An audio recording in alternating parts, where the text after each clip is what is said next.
The regular season ends on a bit of a sour note in Nashville. We discussed the game as well as the optics heading into the postseason on tonight's Locked On Wild postcast. You are Locked On Wild postcast, part of Locked On Sports Minnesota, your team every day.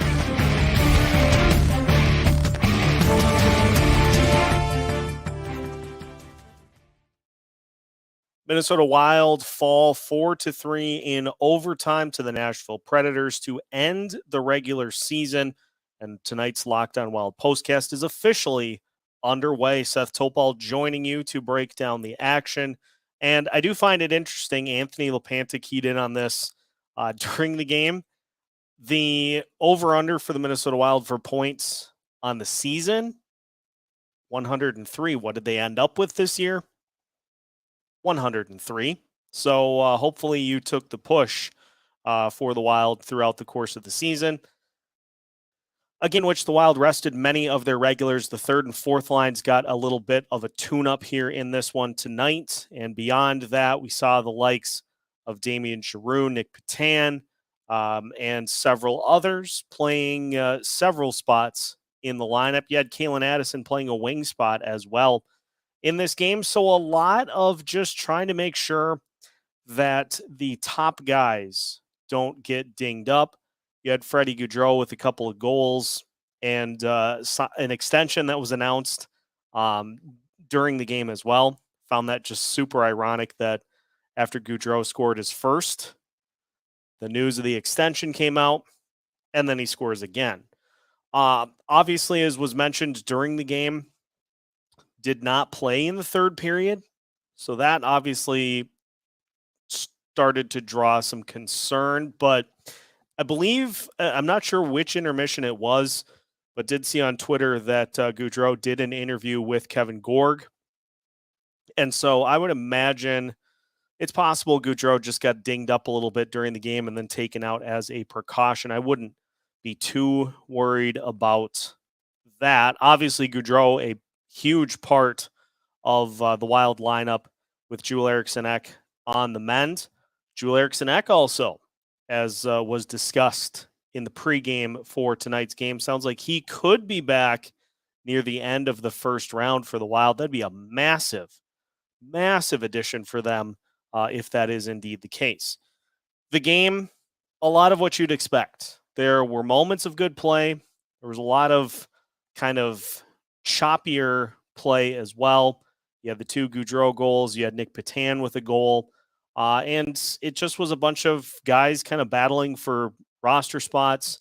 I did find it interesting that in the third period, we saw Marco Rossi centering Marcus Foligno and Gustav Nyquist, giving the Wild an opportunity to see how that looked in the event that is a spot that maybe they look to in the postseason. Beyond that, Brock Faber, just another solid night for him out there. And I think it goes without saying that you notice Faber doing things out there on the ice. And for a team with a third pairing defensively that is a little bit of a question mark, that means something.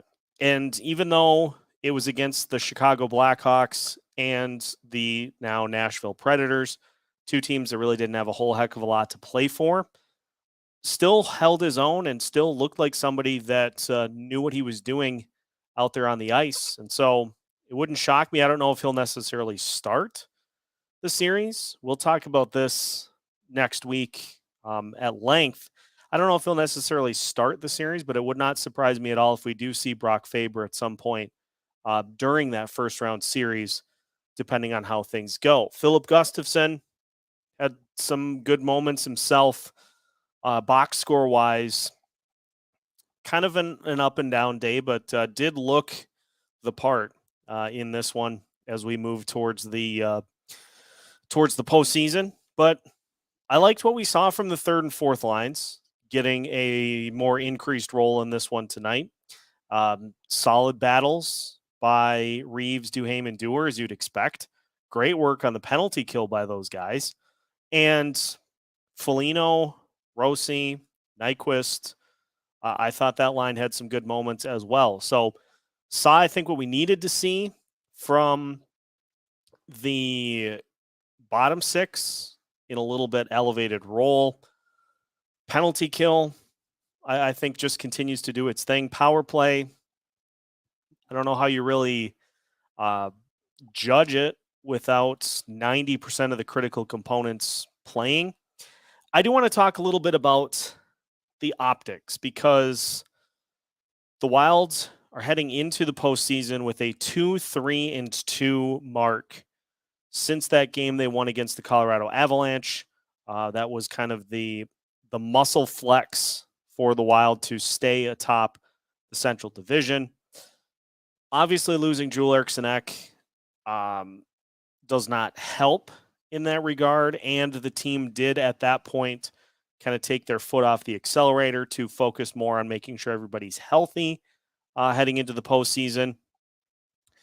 But it just kind of leaves a little bit of a sour taste, if I'm being perfectly honest, with how some of these other teams have done. Colorado is 9-1-1 in their last 11 games. The Dallas Stars continue to win. All these teams at the top of the standings are doing the same thing, and yet they continue to win.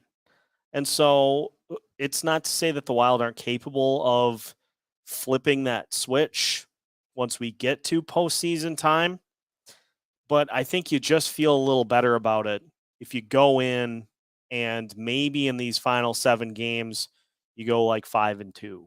Now, if you do that, you probably end up winning the division, but I don't know, just it's really hard to fully diagnose what we got down the stretch and what we have going in, because a lot of those pieces did not get lengthy playing time together.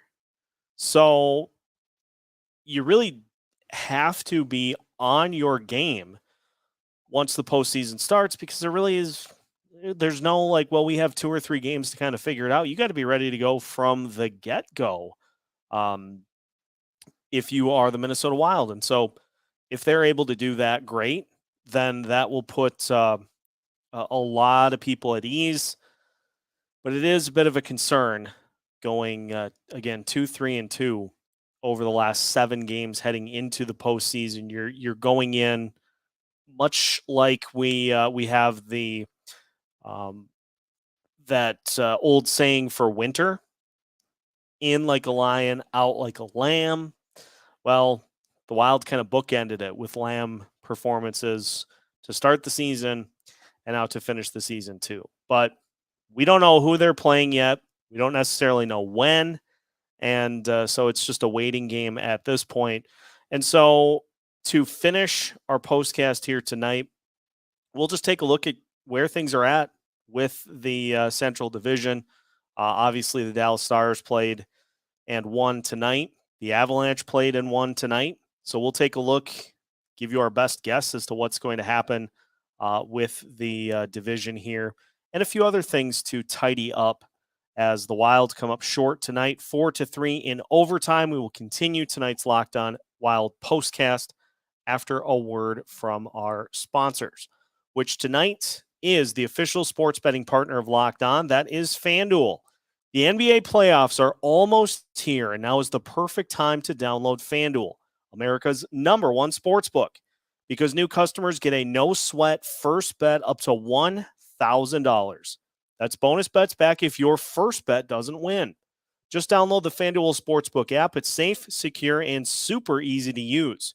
Then you can bet on everything from the money line to point scorers and threes made. Plus, FanDuel even lets you combine your bets for a chance at a bigger payout with a same-game parlay. So don't miss the chance to get your no-sweat first bet up to $1,000 in bonus bets when you go to FanDuel.com/LockedOn. That's FanDuel.com/LockedOn to learn more. Make every moment more with FanDuel, an official sports betting partner of the NBA. Tonight's Locked On Wild postcast also brought to you by Indeed. When you're drafting your fantasy team, do you ever wish you could handpick the best stars for your business team? If you're building your talent roster, you need Indeed. Indeed is the hiring platform where you can attract, interview, and hire all in one place. Don't spend hours on multiple job sites looking for candidates with the right skills when you can do it all with Indeed. Find top talent with Indeed's suite of powerful hiring tools like matching, assessments, and virtual interviews. The best part about Indeed is it simplifies the job search and the hiring process more than any other job site can. Indeed knows when you're growing your own business, you have to make every dollar count. That's why with Indeed, you only pay for quality applications that match your must-have job requirements. Visit Indeed.com/locked-on to start hiring now. Just go to Indeed.com/locked-on. Indeed.com/locked-on. Terms and conditions apply. Cost per application pricing not available for everyone. Need to hire? You need Indeed. Continuing tonight's Locked On Wild postcast, Minnesota Wild finished the regular season with a 4-3 overtime loss to the Nashville Predators. They await who is going to win the Central Division with one more game to decide things coming up tomorrow night. Now, both the Stars and the Avalanche won this evening. And so as things currently sit, the Stars are a point in front of the Avalanche with 108 points. Colorado has 107.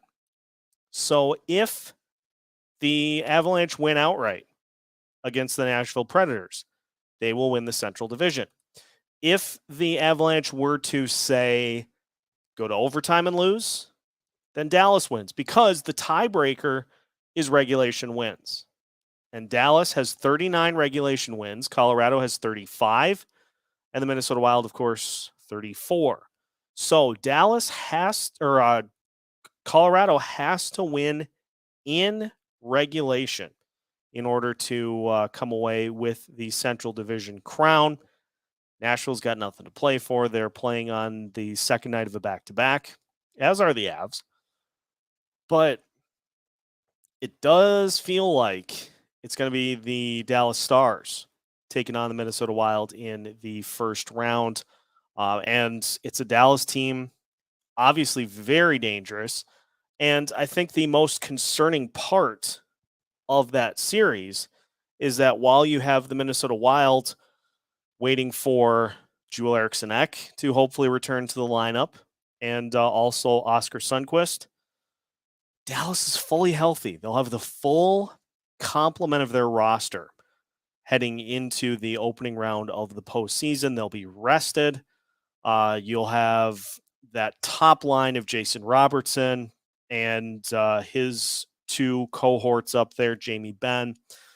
You've got, Miro Heiskanen on the back end, Joe Pavelski, Tyler Seguin, Ryan Suter, on and on and on and on for the Dallas Stars.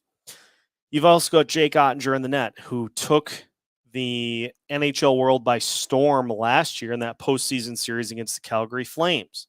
So it's a Stars team that is extremely dangerous offensively. They have great goaltending as well. If the Wild are going to, if it is the Stars, if the Wild are going to win that series, defense is going to be the key.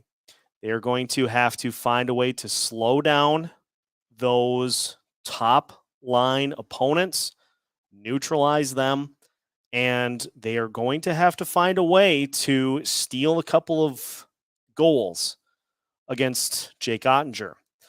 It's happened before. The Wild have done it in the regular season. Think of that game early on in the year in which the Wild ended up with a 5-1 lead that they blew in the third period and ended up winning in a shootout. But you have to get on top of a team like that early. But not only do you have to get an early lead on a team like that, you can't take your foot off the gas. You can't just kind of sit back like the Wild did against the Vegas Golden Knights. You can't play penalty kill for full periods against anybody in a regular season game, let alone the postseason. And so you add in the optics of going into the postseason 2-3-2 in their last 7, and some of the things that happened last year in the postseason.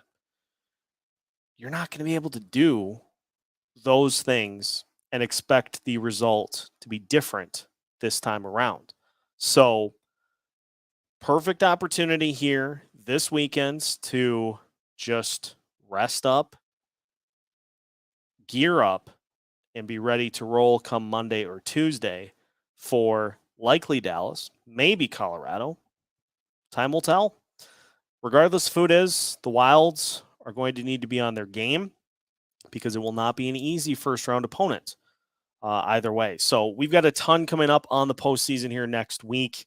We'll be talking with Kevin Gorg. We'll have our full 5-person playoff panel for Locked On Wild. I've got another special episode coming out early in the week to talk about game ones in particular.